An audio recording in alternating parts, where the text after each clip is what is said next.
ஜெபிக்கும் வரம் தாங்கப்பா. விழித்திருந்து ஜெபிக்கும் வரம் தாங்கப்பா. தூங்காமல் ஜெபிக்கும் வரம் தாங்கப்பா. நீ தூங்கினான் எதிரி களை விதைப்பார். ஜெபிக்க மறந்தால் எதிரி ஜெயம் எடுப்பார். நீ தூங்கினால் எதிரி களை விதைப்பார். ஜெபிக்க மறந்தால் எதிரி ஜெயம் எடுப்பார். தூங்காமல் ஜெபிக்கும் வரம் தாங்கப்பா. விழித்திருந்து ஜெபிக்கும் வரம் தாங்கப்பா. தூங்காமல் ஜெபிக்கும் வரம் தாங்கப்பா.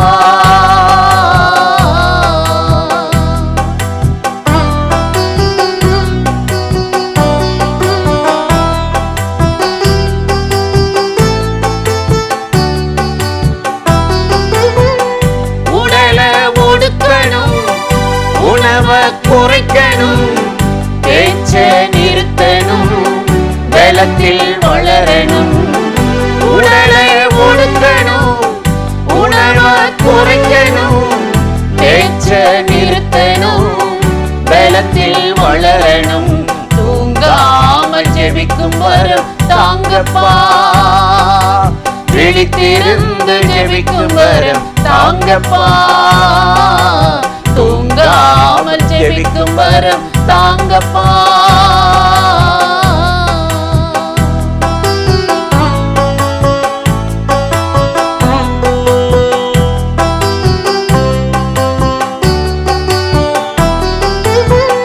அன்னாளை போல கண்ணீரை வடிக்கணும், எழுப்புதல் காணும் வரை இதயத்தை ஊற்றணும்.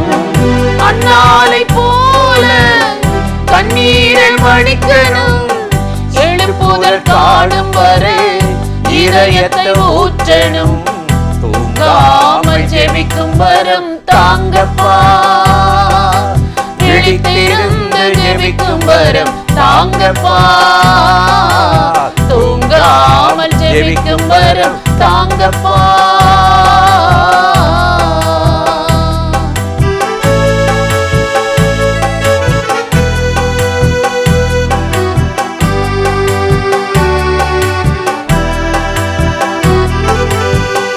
தானியேல் போல துதிக்கணும் ஜெபிக்கணும். சிங்கங்களின் வாய்களை தினம் தினம் கட்டணும். தானியேல் போல துதிக்கணும் ஜெபிக்கணும். சிங்கங்களின் வாய்களை தினம் தினம் கட்டணும். தூங்காமல் ஜெபிக்கும் வரம் தாங்கப்பா. விழித்திருந்து ஜெபிக்கும் வரம் தாங்கப்பா. தூங்காமல் ஜெபிக்கும் வரம் தாங்கப்பா.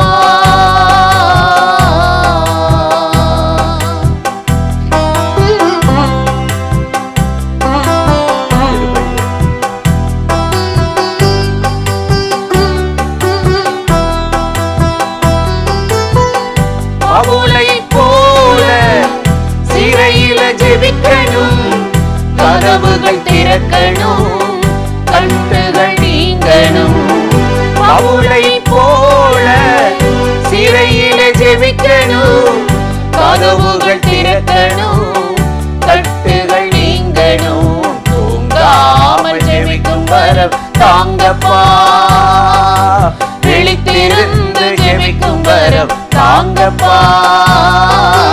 தூங்காமல் ஜெபிக்கும் வரம் தாங்கப்பா. நீ தூங்கினால் எதிரி களை விதைப்பான். ஜெபிக்க மறந்தால் சத்துரு ஜெயம் எடுப்பான். நீ தூங்கினால் எதிரி களை விதைப்பான். நீ ஜெபிக்க மறந்தால் சத்துரு ஜெயம் எடுப்பான். தூங்காமல் ஜெபிக்கும் வரம் தாங்கப்பா. பிரியமானவர்களே, ஆண்டவராகிய இயேசு கிறிஸ்துவின் நாமத்தில் இந்த காலை நேரத்தில் இயேசுவை தினம் பார்ப்போம் என்ற இந்த நிகழ்ச்சி மூலமாக உங்களை சந்திப்பதில் மிகுந்த மகிழ்ச்சி அடைகிறேன். உன்னத பாட்டு 2ஆம் அதிகாரம் 2வது வசனத்தில் நாம் வாசிக்கிறோம், முள்ளுகளுக்குள்ளே லீலி புஷ்பம் எப்படி இருக்கிறதோ அப்படியே குமாரத்திகளுக்குள்ளே எனக்கு பிரியமானவளும் இருக்கிறாள் என்று ஆண்டவர் சொல்லுகிற இந்த வார்த்தை குறித்து நாம் வாசிக்கிறோம். நம்மை குறித்து ஆண்டவர் இங்கு ஒரு வார்த்தை சொல்லுகிறார். முள்ளுகள் நடுவிலே லீலி புஷ்பம் எப்படி இருக்கிறதோ அதை போல என் குமாரத்தி இருக்கிறாள், எனக்கு பிரியமானவள் இருக்கிறாள் என்று ஆண்டவர் நம்மை குறித்து சாட்சியிடுகிறதை நாம் வாசிக்கிறோம். ரோஜா செடியை நாம் பார்த்திருக்கிறோம். அந்த ரோஜா செடியில் அதிகமான முட்கள் இருக்கும். அந்த முள் காற்றில் அசைகிற போது, காற்று அசைவு உண்டாக்குகிற போது அந்த இலைகளும் பூவும் அந்த முள்ளில் குத்தி அந்த இதழ்களுக்குள் இருந்து வாசனை வெளியே வரும். இந்த முள் குத்தப்படுகிற போதெல்லாம் ரோஜாவின் அந்த மனம் வெளியிலே வீச ஆரம்பிக்கும். ஆனால் இந்த முள் குத்தாமல் இருக்காது, அது குத்தி கொண்டுதான் இருக்கும். அந்த சூழ்நிலை நடுவில் அந்த ரோஜா இதழ்கள் தன்னை காயப்படுத்துகிற முட்களின் நடுவில் எவ்வளவு அழகாக பூத்து மகிழ்வை தருகிறது பாருங்கள். அதுபோலதான் ஆண்டவர் நம்மை பார்த்து சொல்கிறார், என்னுடைய குமாரத்தி எப்படிப்பட்டவள் தெரியுமா? எத்தனை பாடுகள் வருகிறது, எத்தனை பிரச்சனைகள் வருகிறது, போராட்டம் வருகிறது, வெளியில் சொல்ல முடியாத துயரங்களோடு தத்தளித்து கொண்டிருக்கிற அந்த சூழ்நிலை நடுவிலும் விசுவாசத்தை விட்டுவிடாமல், தேவ அன்பை விட்டுவிடாமல், என்னோடு கூட உள்ள உறவை விட்டுவிடாமல், என்னை நேசித்து என்னை பின்பற்றுகிற எனக்கு பிரியமானவளாக அவள் வாழ்ந்து கொண்டிருக்கிறதை நான் பார்க்கிறேன் என்று சொல்லிதான் ஆண்டவர் நம்மை குறித்து சொல்லுகிறார். இந்த முட்களின் நடுவிலே லீலி புஷ்பம் எப்படி இருக்கிறதோ அப்படியே எனக்கு பிரியமானவள், என்னுடைய குமாரத்தி, என் மகள் இவ்வளவு பாடுகள் நடுவிலும் எனக்காக மனம் வீசி கொண்டிருக்கிறதை நான் பார்க்கிறேன் என்று ஆண்டவர் நம்மை குறித்து மகிழ்கிறதை இந்த வேத வசனத்தில் வாசிக்கிறோம். இன்றைக்கு நம்முடைய வாழ்க்கை எப்படி இருக்கிறது? இப்படி முட்களின் நடுவே வாசனை வீசுகிறவர்களாக, அவருக்கு பிரியமானவர்களாக நாம் வாழ்கிறோமா? இல்லாவிட்டால் முட்கள் குத்தின உடனே, பாடுகளும் பிரச்சனைகளும் வந்த உடனே வாசனை என்னால் வீச முடியாது, இனிமேல் நான் ஆண்டவருக்காக வாழ முடியாது, ஆண்டவருக்காக வாழ்ந்து என்ன பிரயோஜனம், என் வாழ்க்கையில் சோதனை மேல் சோதனை வந்து கொண்டுதானே இருக்கிறது, பிரச்சனையின் மேல் பிரச்சனை நான் சந்தித்து கொண்டுதானே இருக்கிறேன் என்று நாம் கலங்கி போய் கர்த்தரை விட்டு தூரமாய் போய்விடுகிறவர்களாக, மனம் வீசாதவர்களாக நாம் வாழ்கிறோமா என்று நம்மை ஆராய்ந்து பார்த்து, எந்த பிரச்சனை வந்தாலும் என் ஆண்டவர் என் மேல் வைத்திருக்கிற இந்த நம்பிக்கையை நான் ஒரு நாளும் உடைக்க மாட்டேன். முள்ளுகளின் நடுவிலே எப்படி லீலி புஷ்பம் மலர்ந்து வாசனை வீசுகிறதோ அதே போல நானும் ஆண்டவருக்கு பிரியமாய் வாழ்வேன் என்று இந்த கால வேளையில் நம்மை அர்ப்பணித்து நாம் ஜெபிப்போமா?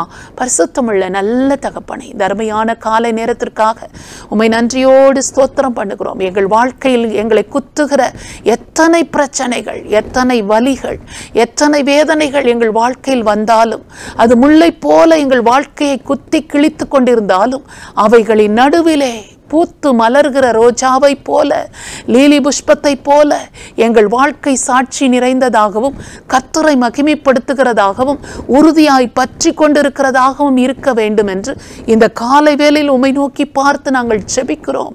எந்த சூழ்நிலையும் கிறிஸ்துவின் அன்பில் இருந்து எங்களை பிரித்துவிடக்கூடாதபடி ஆண்டவர் எப்பொழுதும் எங்களை காத்துக்கொள்ள வேண்டும் என்று உம்முடைய கிருபையுள்ள கரங்களில் அர்ப்பணித்து ஜெபிக்கிறோம். எங்களோடு இணைந்து யாரெல்லாம் இப்படி அர்ப்பணித்து ஜெபிக்கிறார்களோ ஒவ்வொருவருடைய வாழ்க்கையும் கண்ணோக்கி பார்த்து, எந்த சூழ்நிலையும் எந்த முள்ளும் அவர்களை தேவனுடைய அன்பிலிருந்து பிரித்து விடாதபடி காத்து கொள்ளும்படி உம்முடைய கரத்தில் அர்ப்பணித்து ஜெபிக்கிறோம்.